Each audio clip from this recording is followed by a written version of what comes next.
Hello दोस्तों, welcome back. मैं class 3 standard का मैथ आज बताने जा रहा हूँ, जिसका विषय है place value and face value of a digit. इससे पहले मैं पहले 2 वीडियो डाल चुका हूँ और ये मैथ सेशन का तीसरे चैप्टर का सेशन है।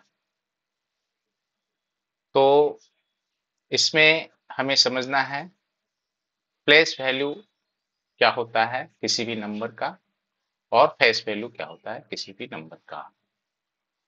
तो प्लेस वैल्यू, जैसे कि यहाँ पे 3279 लिखा हुआ है, तो आप समझ सकते हैं कि 1000 का जो प्लेस वैल्यू है, 3 का जो प्लेस वैल्यू है वो 1000 पर है, 2 का जो प्लेस वैल्यू है वो 100 पर है, और 7 का जो प्लेस वैल्यू है वो 7 पर है, और जबकि 9 का प्लेस वैल्यू है वो 1 पर है। तो अगर सवाल आए कि 3 का प्लेस वैल्यू क्या है, तो 3 का प्लेस वैल्यू 1000 पे है, तो 3 का हम प्लेस वैल्यू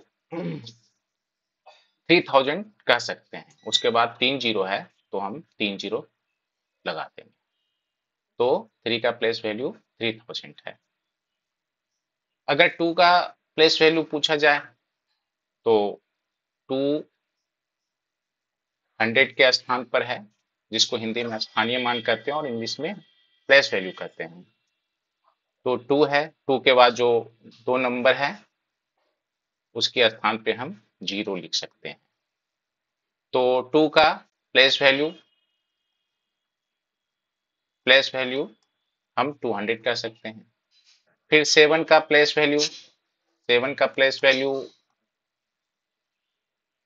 7 लिखेंगे, और उसके बाद उसके पीछे एक नंबर है, तो उस तो हम इसका प्लेस वैल्यू 7 को 70 कहेंगे।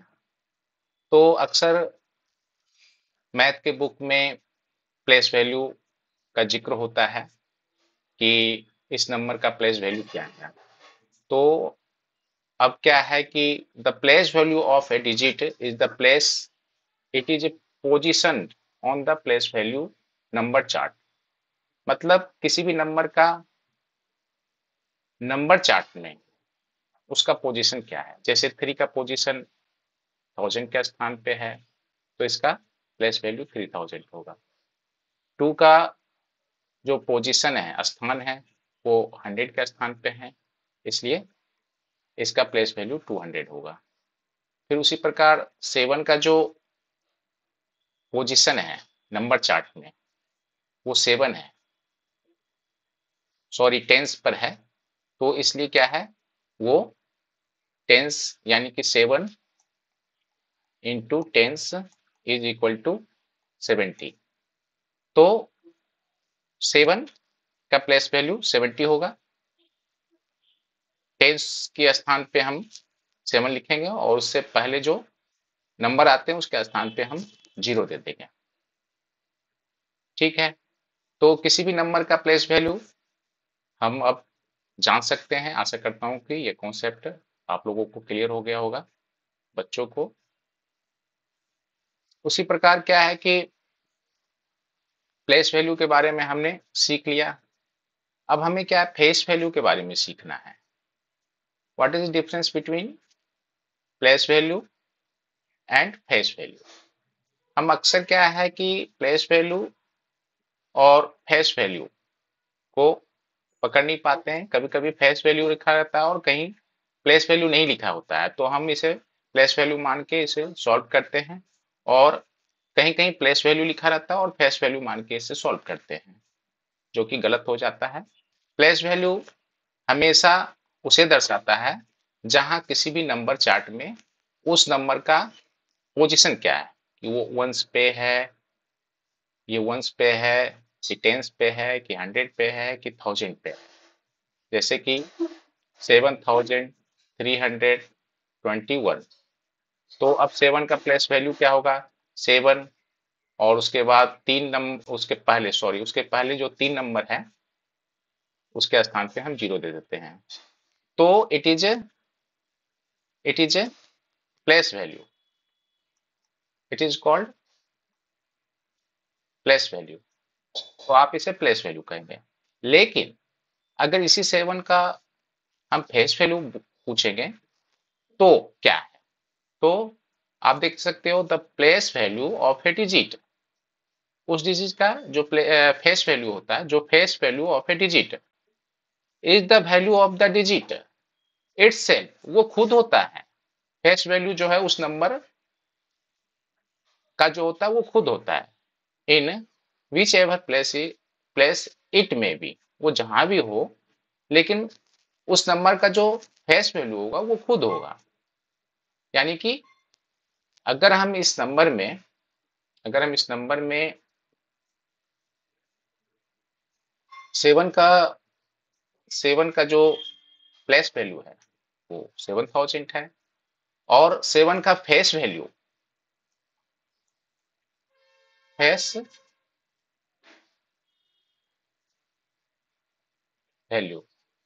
7 का जो फेस वैल्यू वो खुद है, अपना है।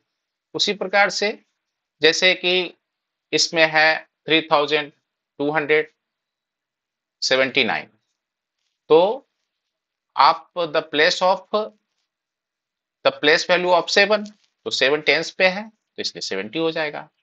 और फेस वैल्यू क्या है, फेस वैल्यू वो नंबर खुद अपने आप में फेस वैल्यू होता है। तो आशा करता हूं कि आप प्लेस वैल्यू और फेस वैल्यू के अंतर को समझ गए होंगे, और किसी भी नंबर का प्लेस वैल्यू निकालना अब आपको आसान होगा। उसी प्रकार से किसी नंबर का फेस वैल्यू भी निकालना आपको आसान होगा।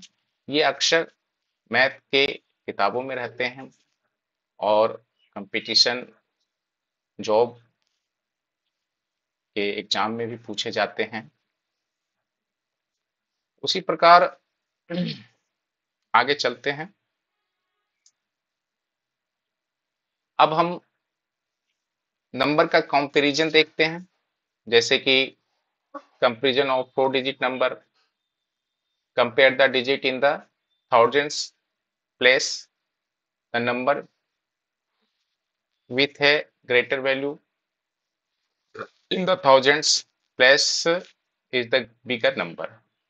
अगर हम किसी भी नंबर को कंपेयर करते हैं, जैसे ये नंबर कंपेयर करते हैं, तो हम अगर ये 4 डिजिट के नंबर्स है और इधर भी 4 डिजिट के नंबर्स है, तो हमेशा ग्रेटर और लोअर को चेक करने के लिए सबसे पहले उस नंबर की काउंटिंग बराबर होनी चाहिए। अगर ये 1 2 3 4, 1 2 3 4, 1 2 1 2 3 और ये 4, तो कंपेयर करने के लिए वो नंबर के डिजिट बराबर होने चाहिए। अगर बाय द वे एक नंबर अगर इससे बड़ा है, कोई 5 है और ये नंबर छोटा है 4 है, तो ये हमेशा ये ग्रेटर होगा पहले वाले से, क्योंकि ये पहले वाला नंबर थाउजेंड्स तक है और जबकि आगे वाले नंबर 10,000 तक चले जाते हैं। तो it is a greater compare to 4 digit 4 digit. तो 4 डिजिट नंबर, तो ये इसलिए क्या कहा गया है कि जो अगर किसी भी नंबर के डिजिट से कोई भी नंबर डिजिट ज्यादा है, तो वो हमेशा कम नंबर वाले डिजिट से वो बड़े होते हैं। और अगर दोनों बराबर हैं, तो फिर उसके प्लेस वैल्यू में जिसके मान सबसे ज्यादा हो, वो उसके मान से ज्यादा होता है, वो ज्यादा बड़ा होता है। अब जैसे कि थाउजेंड्स पे क्या है, 4 है, और ये थाउजेंड्स पे 5 है। तो ये 5 वाले क्या है, हमेशा बड़ा होगा किससे, पहले वाले से, क्योंकि ये 4 है, 4 छोटा है 5 से और 5 बड़ा है 4 से। तो अब दूसरे नंबर को कंपेयर करने की जरूरत नहीं पड़ती है।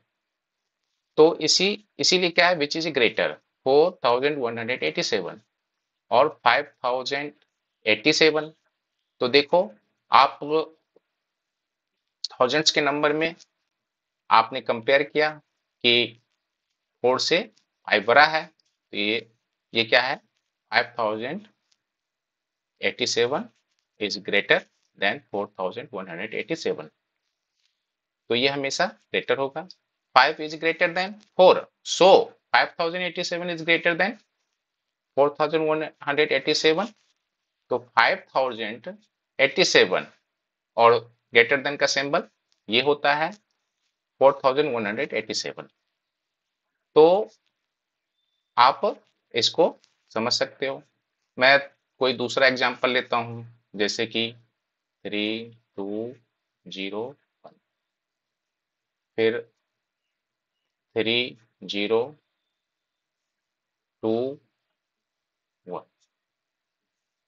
तो अब क्या करना है, कंपेयर। अब देखिए, ये आप समझ सकते हैं कि ये वंस की जगह पे है, ये टेंस की जगह पे है, और ये हंड्रेड की जगह पे, और ये थाउजेंड्स की जगह पे है।